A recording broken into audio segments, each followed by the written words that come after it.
Maligayang araw po sa ating lahat at welcome back po sa aking munting channel. At kung baguhan ka sa channel na ito at gusto mo ng ganitong usapin ay mag-subscribe na at pindutin ang notification bell para lagi kang updated sa may bago tayong video na i-upload. Lumang ito ay maaaring pwede itong gawin sa magka-LDR o kahit magkalapit kayo.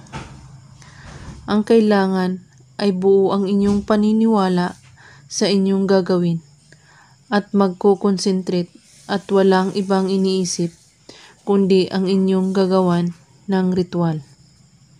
At paalala lang po, huwag ninyo itong gawin sa masama o paglalaruan ang isang tao. Gawin ito sa araw ng Martes at Biyernes lamang, kahit anong oras. Basta't walang puot o galit ang iyong puso. Kung ang taong iyong ginawan mo ito ay malapit lamang sa iyo, banggitin ito ng isang beses ng pabulong sa kaumihip ng hangin papunta sa kanya. Amet miti simyul. Banggitin ang kanyang pangalan ng 3 beses.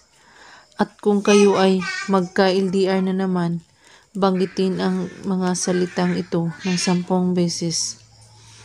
At kada banggit nito, isabay mo ang kanyang pangalan sa kaumihip ng hangin na pabulong. At siguraduhin na kabisado mo na ang mga salitang ito bago niyo ito gawin.